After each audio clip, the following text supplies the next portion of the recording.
Les amis, depuis le début, je vous dis que Macron sait ce qu'il fait et qu'il est le seul maître des horloges. On s'est tous enflammés avec cette histoire de motion de destitution qui arrivait au bureau de l'Assemblée nationale.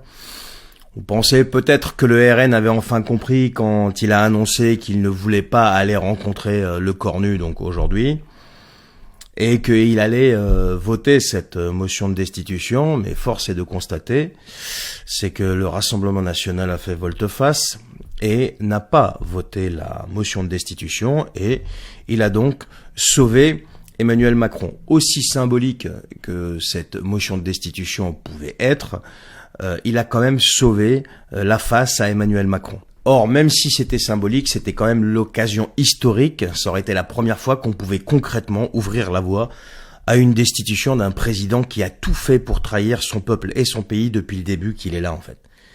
Et les 5 députés du RN se sont abstenus. Résultat, la motion tombe à l'eau, bien sûr, c'est la fin de partie. On recommence à zéro. Alors moi, j'ai une vraie question aux dirigeants du Rassemblement national. Vous avez 90% de vos électeurs, de vos sympathisants qui veulent le départ de Macron. 90%, c'est pas rien.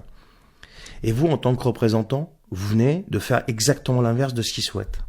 Vous avez saboté ce que vos électeurs attendaient. Est-ce que c'est une erreur ou c'est une trahison à votre avis? Moi, j'appelle ça une trahison. On nous dit que c'était symbolique. Mais justement, le symbole, c'est hyper important là. Il aurait été énorme.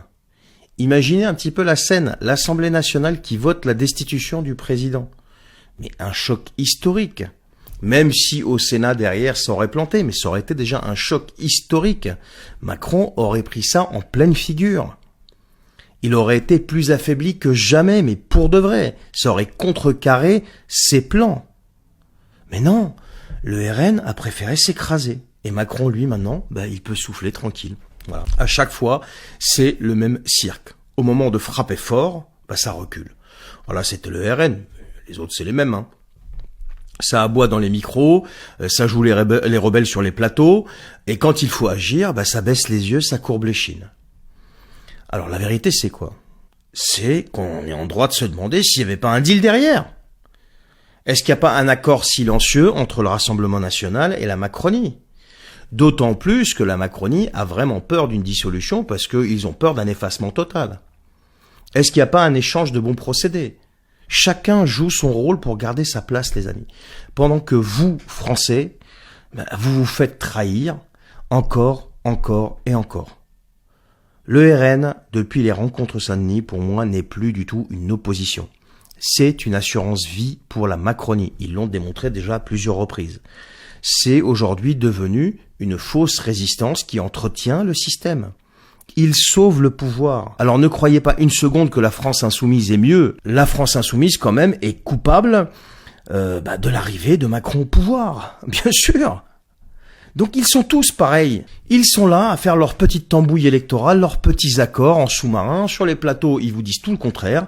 Et en attendant, nous, en tant que peuple, on déguste. Voilà. Voilà ce que j'en pense, les amis. Partagez cette vidéo s'il vous plaît, mettez un petit like, un petit commentaire, abonnez-vous, c'est gratuit, mais ça aide à faire circuler l'information. Je sais, ça dérange ce discours, mais je suis désolé, je peux pas me permettre de ne pas vous dire exactement ce que je pense. Allez, sur ce, je vous souhaite une bonne journée.